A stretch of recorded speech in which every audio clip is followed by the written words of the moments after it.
Hi again, everybody. I'm sorry it's been so long since I've done one of these. Life has just gotten away from me. But yesterday was my birthday. Do you see my beautiful birthday crown?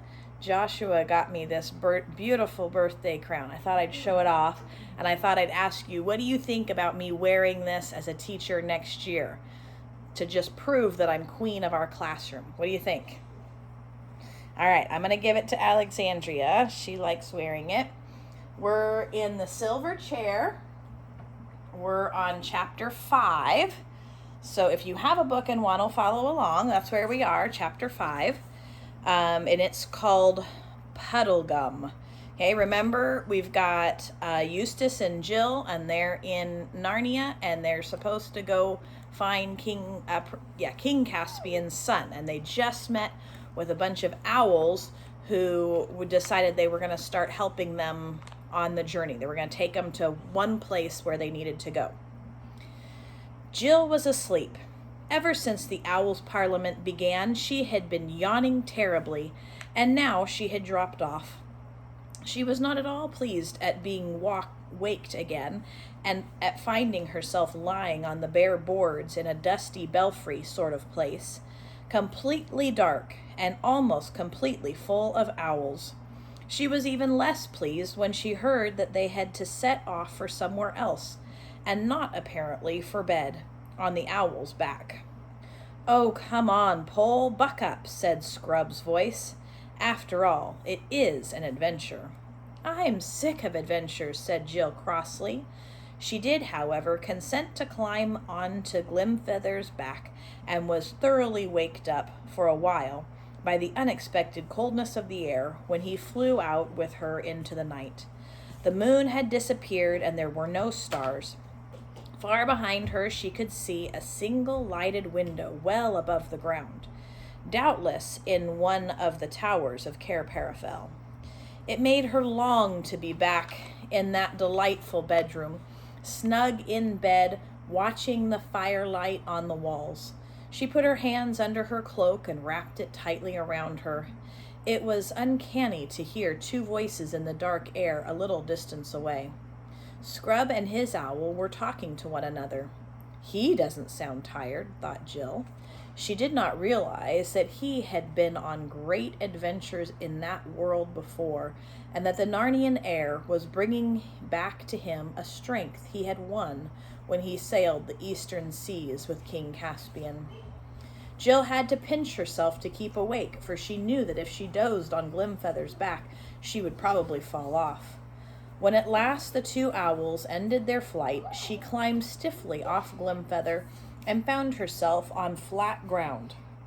A chilly wind was blowing, and they appeared to be in a place without trees. "Too-hoo, too-hoo," Glimfeather was calling. "Wake up, Puddlegum, wake up! It's on the lion's business." For a long time there was no reply. Then, a long way off, a dim light appeared and began to come nearer. With it came a voice. "Owls ahoy," it said. "What is it?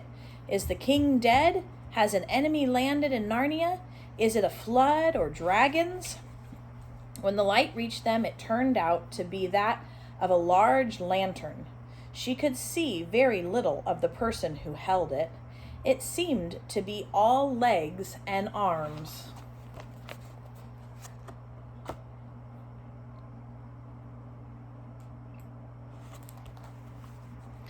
The owls were talking to him, explaining everything, but she was too tired to listen. She tried to wake herself up a bit when she realized that they were saying goodbye to her, but she could never afterward remember much except that, sooner or later, she and Scrub were stooping to enter a low doorway, and then, oh thank heavens, were lying down on something soft and warm, and a voice was saying, "There you are, best we can do. You'll lie cold and hard, damp too, I shouldn't wonder. Won't sleep a wink, most likely, even if there isn't a thunderstorm or a flood or a wigwam doesn't fall down on top of us all, as I've known them to do. Must make the best of it." But she was fast asleep before the voice had ended. When the children woke late next morning, they found that they were lying very dry and warm on beds of straw in a dark place. A triangular opening let in the daylight. "Where on earth are we?" asked Jill. "In the wigwam of a marsh wiggle," said Eustace. "A what?" "A marsh wiggle. Don't ask me what it is. I couldn't see it last night. I'm getting up. Let's go and look for it." "How beastly one feels after sleeping in one's clothes," said Jill, sitting up. "I was just thinking how nice it was not to have to dress," said Eustace. "Or wash either, I suppose," said Jill scornfully. But Scrub had already got up, yawned, shaken himself, and crawled out of the wigwam. Jill did the same. What they found outside was quite unlike the bit of Narnia they had seen on the day before. They were on a great flat plain, which was cut into countless little islands by countless channels of water. The islands were covered with coarse grass and bordered with reeds and rushes. Sometimes there were beds of rushes about an acre in extent. Clouds and birds were constantly alighting in them and rising from them again. Duck, snipe, bitterns, herons. Many wigwams like that in which they had passed the night could be seen dotted about, but all at a good distance from one another, for marsh wiggles are people who like privacy. Except for the fringe of the forest several miles to the south and west of them, there was not a tree in sight. Eastward, the flat marsh stretched to low sand hills on the horizon, and you could tell by the salt tang in the wind which blew from that direction that the sea lay over there. To the north there were low, pale-colored hills, in places bastioned with rock. The rest was all flat marsh. It would have been a depressing place on a wet evening, seen under a morning sun with a fresh wind blowing and the air filled with the crying of birds. There was something fine and fresh and clean about its loneliness. The children felt their spirits rise. "Where has the thingummy got to, I wonder?" said Jill. "The marsh wiggle," said Scrub, as if he were rather proud of knowing the word. "I expect, hello, that must be him." And they both saw him sitting with his back to them, fishing about 50 yards away. He had been hard to see at first because he was nearly the same color as the marsh, and because he sat so still. "I suppose we better go and speak to him," said Jill. Scrub nodded. They both felt a little nervous.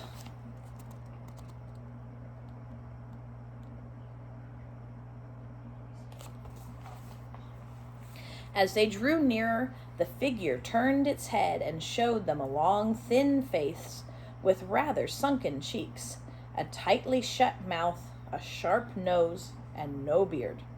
He was wearing a high, pointed hat like a steeple, with an enormously wide, flat brim. The hair, if it could be called hair, which hung over his large ears, was greeny gray, and each lock was flat rather than round, so that they were like tiny reeds. His expression was solemn, his complexion muddy, and you could see at once that he took a serious view of life. "Good morning, guests," he said, "though when I say good, I don't mean it. It probably won't turn to rain, or it might snow, or be fog, or thunder. You didn't get any sleep, I dare say." "Yes, we did, though," said Jill. "We had a lovely night."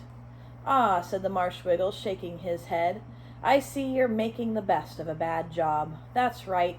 You've been well brought up, you have. You've learned to put a good face on things." "Please, we don't know your name," said Scrub. "Puddlegum's my name, but it doesn't matter if you forget it. I can always tell you again."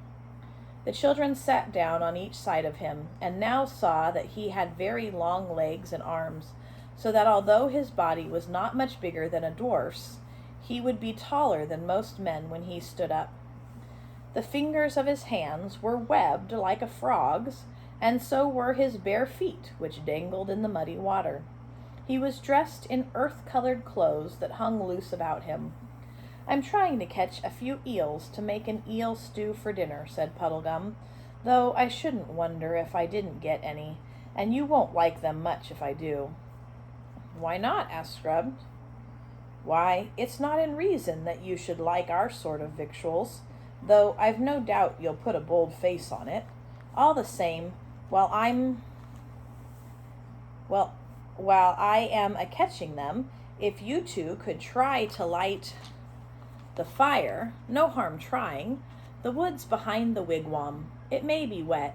You could light it inside the wigwam, and then we'd get all the smoke in our eyes. Or you could light it outside, and then the rain would come and put it out. Here's my tinderbox. You wouldn't know how to use it, I expect. But Scrub had learned that sort of thing on his last adventure.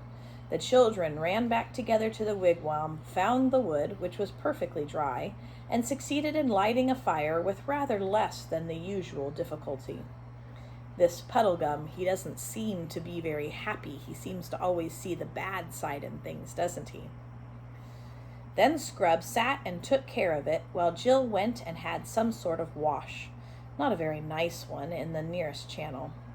After that she saw to the fire and he had a wash. Both felt a good deal fresher, but very hungry. Presently the Marshwiggle joined them. In spite of his expectation of catching no eels, he had a dozen or so, which he had already skinned and cleaned. He put a big pot on, mended the fire, and lit his pipe. Marshwiggle smoked a very strange, heavy sort of tobacco. Some people say they mix it with mud. And the children noticed the smoke from Puddlegum's pipe hardly rose in the air at all. It trickled out of the bowl and downward and drifted along the ground like a mist. It was very black, and set Scrub coughing. Now, said Puddlegum, those eels will take a mortal long time to cook, and either of you might faint with hunger before they're done. I knew a little girl, but I'd better not tell you that story. It might lower your spirits, and that's a thing I never do. So to keep your minds off your hunger, we may as well talk about our plans. Yes, do, let's, said Jill. Can you help us find Prince Rilian?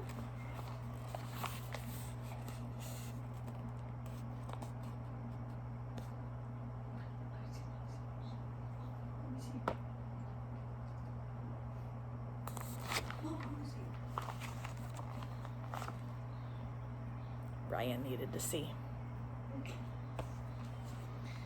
Look, Puddlegum, do you see how long Puddlegum's legs are and his arms are?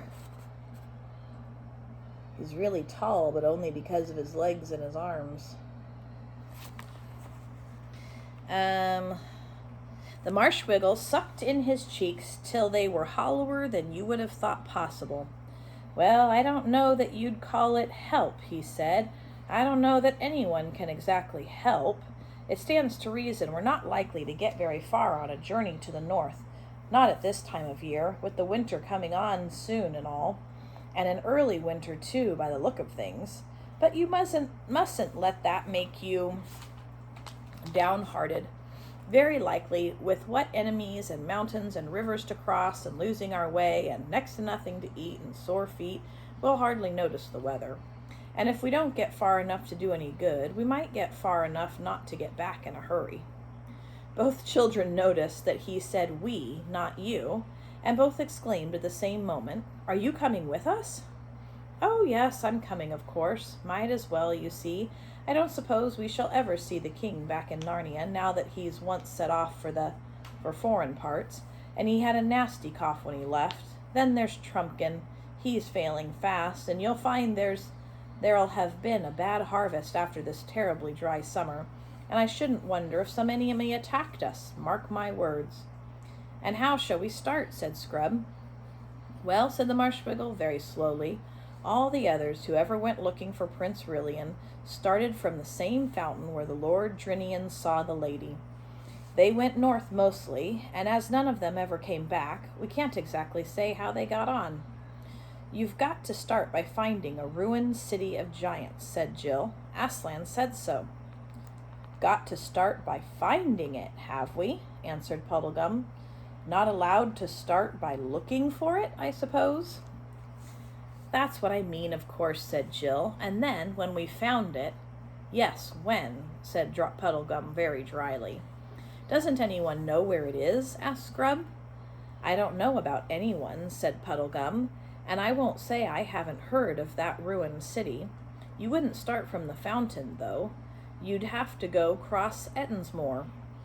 That's where the ruined city is, if it's anywhere. But I've been as far in that direction as most people, and I never got to any ruins, so I won't deceive you.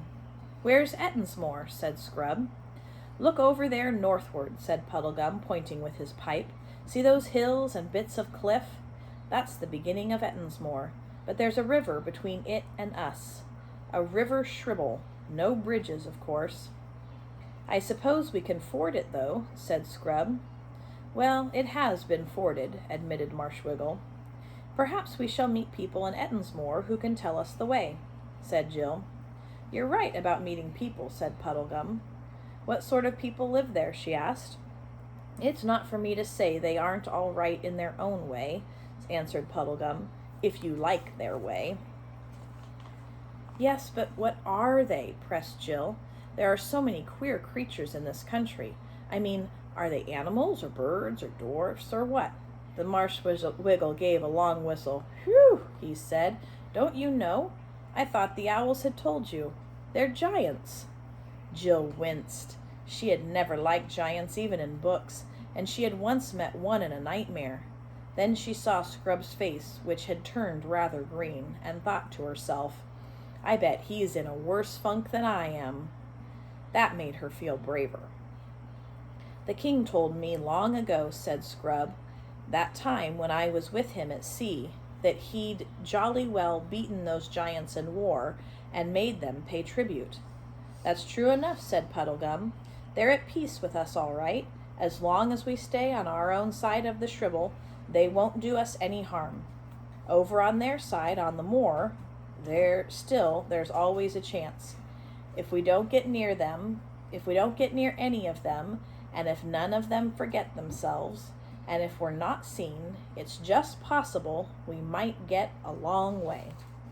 Look here, said Scrub, suddenly loosing his temper, as people so easily do when they have been frightened.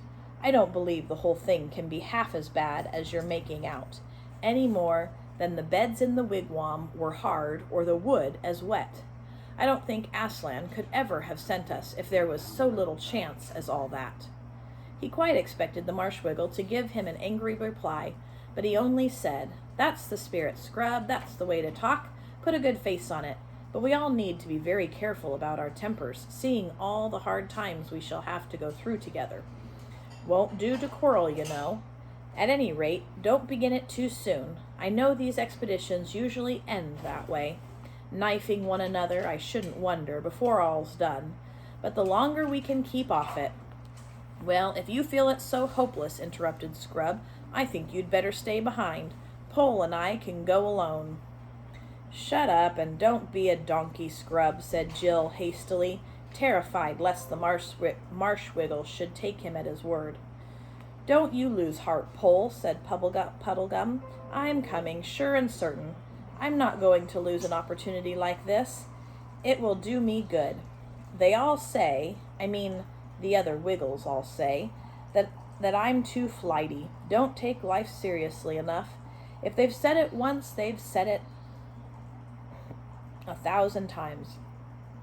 Puddlegum, they've said, you're altogether too full of bobbance and bounce and high spirits. You've got to learn that life isn't all fricasseed frogs and eel pie. You want something to sober you down a bit. We're only saying it for your own good, Puddlegum. That's what they say. If Puddlegum is a happy, bouncy Marshwiggle, I'd hate to see how depressed all those other Marshwiggles are, wouldn't you? Now, a job like this, a journey up north just as winter's beginning, looking for a prince that probably isn't there, by way of a ruined city that no one has ever seen, will be just the thing. If that doesn't steady a chap, I don't know what will. And he rubbed his big frog-like hands together as if he were talking of going to a party or a pantomime. And now, he added, let's see how those eels are getting on. When the meal came, it was delicious, and the children had 2 large helpings each. At first, the Marshwiggle wouldn't believe that they really liked it, and when they had eaten so much that he had to believe them, he fell back on saying that it would probably disagree with them horribly. "What's food for Wiggles may be poison for humans, I shouldn't wonder," he said. After the meal, they had tea in tins, as you've seen men having it who are working on the road, and Puddlegum had a good many sips out of a square black bottle. He offered the children some of it, but they thought it very nasty. The rest of the day was spent in preparations for an early tomorrow morning. Puddlegum, being far the biggest, said he would carry 3 blankets with a large bit of bacon rolled up inside them. Jill was to carry the remains of the eels, some biscuit, and the tinderbox. Scrub was to carry both his own cloak and Jill's when they didn't want to wear them. Scrub, who had learned some shooting when he sailed to the east under Caspian, had Puddlegum's second best bow, and Puddlegum had his best one, though he said that what with the winds and damp bowstrings and bad light and cold fingers, it was 100 to 1 against either of them hitting anything. He and Scrub both had swords. Scrub had brought the one which had been left out for him in his room in Cair Paravel, but Jill had to be content with her knife. There would have been a quarrel about this, but as soon as they started sparring, the Wiggle rubbed his hands and said, "Ah, there you are. I thought as much. That's what usually happens on adventures." This made them both shut up. All 3 went to bed early in the wigwam. This time the children really had a rather bad night. That was because Puddlegum, after saying, "You better try for some sleep, you 2, not that I suppose any of us will close an eye tonight," instantly went off into such a loud, continuous snore that Jill at last got to sleep. She dreamed all night about road drills and waterfalls and being in express trains in tunnels. And that's the end. The next chapter says its title is The Wild Wastelands of the North. Exciting. See you again soon.